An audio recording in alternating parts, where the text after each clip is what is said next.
Hello everyone, and welcome to another episode of the Speak English with a British Accent podcast.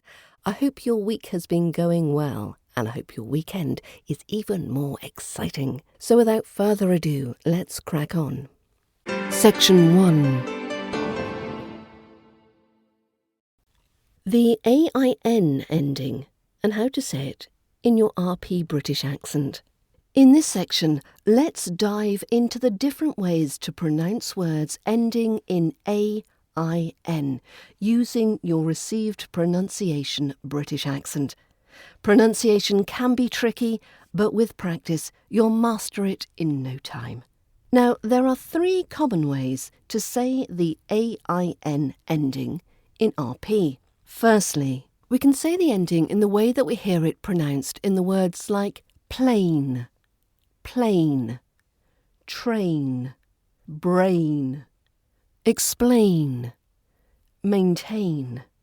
The second way to pronounce this ending is in words like mountain, and the AIN turns into a in sound, mountain, mountain, or fountain, fountain. And the third way of pronunciation is when we hear it in words like certain, certain, and the AIN ending is pronounced certain, certain, or curtain, curtain. So let's do a couple of sentences just to practice these different endings. So we've got the plain ending. The plain truth is often the most compelling. And then we've got the in sounding ending that we hear in mountain. We hiked up the tallest mountain. We hiked up the tallest mountain. And the third way of pronunciation, the which we hear in certain. I am certain we can achieve this goal. Now, a special mention for the pronunciation of the word again. Now, this can be said the same way as plain, again, or you can pronounce it as again, again. So we could say they are performing the play again next week, or they are performing the play again next week. Practicing these words out loud and using them in different sentences can greatly improve your pronunciation. Happy practicing. Section 2.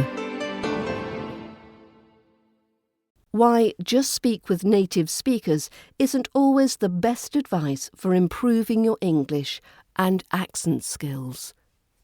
The most common recommendation you'll hear if you're learning to speak a new language or accent is to speak with native speakers. I've said so myself, but while speaking with native speakers can certainly be a helpful and effective way to improve your English and accent skills, it's not the only way, and it may not be the most effective way for everyone. Here are a few reasons why just speak with native speakers might not be the best advice for improving your English and accent skills. Number 1. It can be intimidating. Speaking with native speakers can be intimidating, especially if you're still learning English or the RP British accent, and you're self-conscious about your speaking ability. This can make it difficult to fully engage in conversation and practice your skills. Number 2. It may not be practical. Depending on where you live, it may not be easy or practical to find native British English speakers to practice with. And even if you do have access to native speakers, you may not have the opportunity to practice with them as frequently as you would like. Number 3. It can take a long time for a non-native English speaker to string a sentence together. One of the challenges of learning a new language is being able to think and express yourself in that language. It can take a lot of time and practice for a non-native speaker to build up vocabulary and grammar skills to the point where they can easily string a sentence together. Speaking with native speakers can be helpful, but it may not be enough on its own to help you build these basic language skills. In addition to speaking with native speakers, it can be helpful to engage in other language learning activities, such as reading, writing, and doing grammar exercises to help you build a strong foundation in the language. Number 4. It may make the native speaker feel uncomfortable. If you're still learning the language, it can be difficult to keep up with a conversation with a native speaker. This can lead to long pauses or awkward silences, which can make the native speaker feel uncomfortable. In addition, the native speaker may feel pressure to speak slowly or use simpler language, which can be frustrating for both parties. It is important to remember that everyone has different learning styles and speeds, and it's okay to take your time and practice at your own pace. So overall, while speaking with native speakers can be a helpful way to improve your English skills, it's not the only way, and it may not be the most effective way for everyone. It's important to consider your own learning style and needs, and to find a balance of language and accent learning activities that works for you. Can I just take a moment to break in here?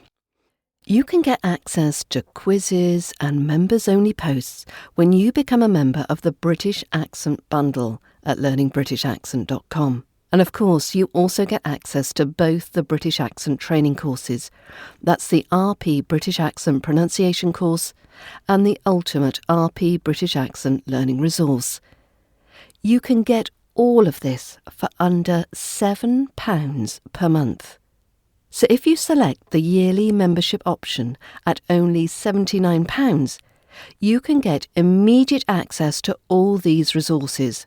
So for less than £7 per month, you can make so much improvement to your speaking voice and gain so much confidence in your fluency and conversation skills.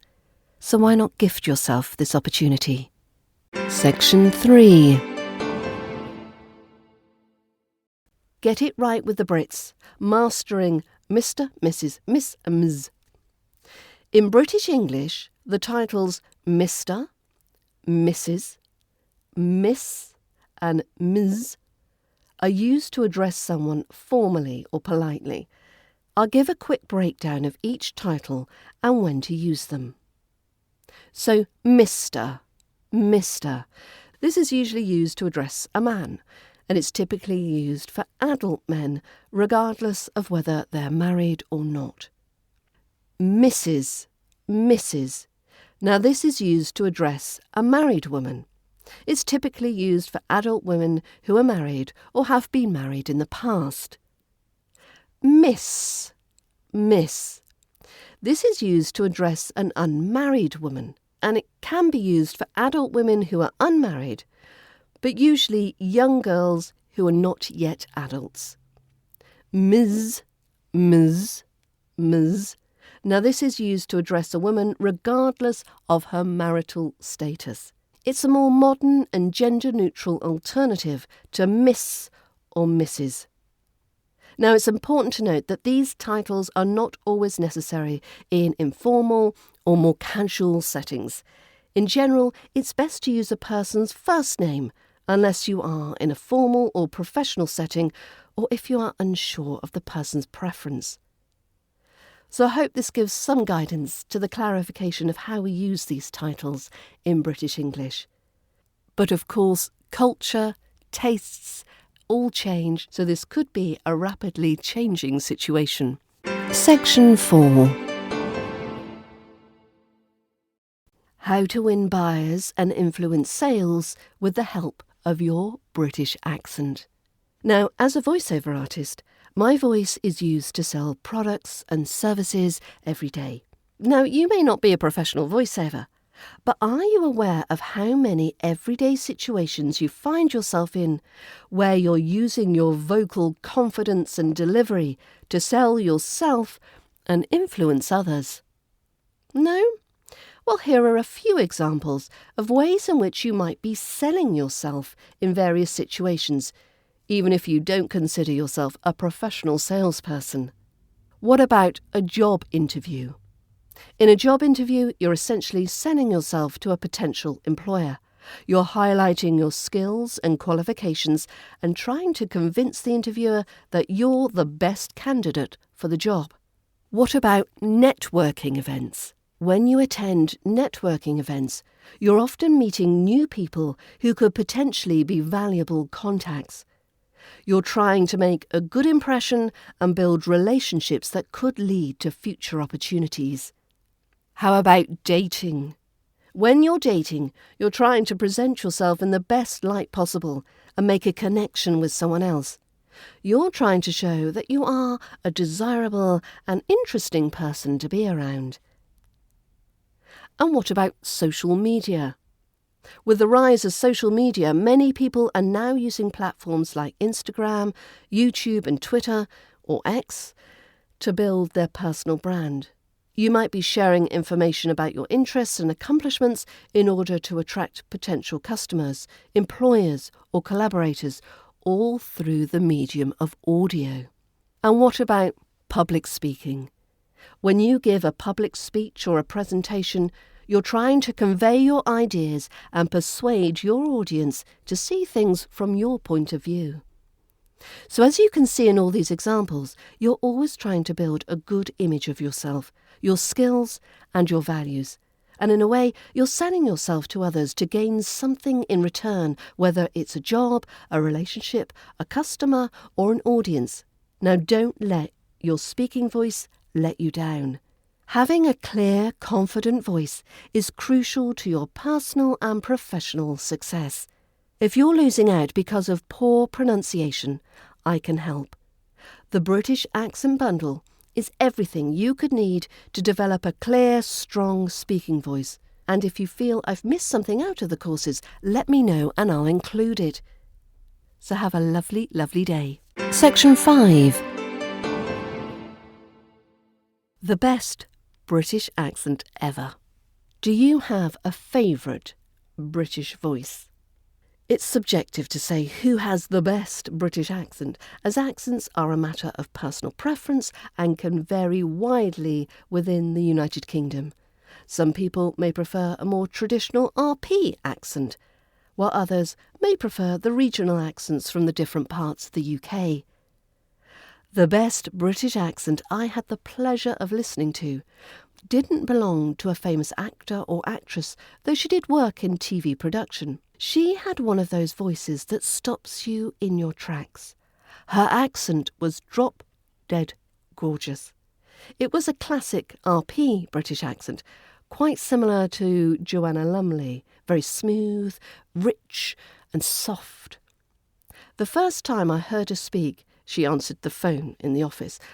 I immediately turned to her boss and whispered, "Oh my God, her voice is incredible." Her boss nodded and smiled, no doubt having heard this reaction 1,000,000 times over. It's quite rare to come across such an arresting voice. I only worked with this lady for a couple of weeks, and it was well over 25 years ago now, but I still remember how struck I was with her voice to this very day. It's amazing how the sound of a beautiful voice stays with you. Now, your aim is probably not to end up with the best-sounding, most remarked-upon voice in your office. But would you be happy with a voice that was clear, confident, and easily understood? If your colleagues are constantly asking you to repeat yourself, are you overlooked when it comes to promotions and pay rises, and giving presentations and speaking at meetings makes you really uncomfortable? Well, it's time to improve your communication skills in 2024. Get on the front foot and give yourself the gift of a great British accent this summer with the help of a British accent course. Go to learningbritishaccent.com/bundle to get all the information so you can start speaking with a clear, confident RP British accent. Well, that's it for this week. I hope you enjoyed this episode. Join me again next week, and in the meantime, have a fabulous weekend and week ahead. All the best. Take care and bye for now.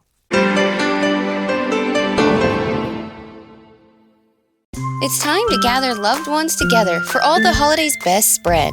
Lynn's has great prices on all your favorite Thanksgiving items. From delicious turkey with all the fixings to mashed potatoes and yummy pies. We have everything you need to create your perfect Thanksgiving dinner. Whether it's cooking the traditional meal, completely store-bought, or a combination of both, your best holiday meal starts here. Learn more and start shopping today at lynsgrocery.com. Lynn's, where delicious begins.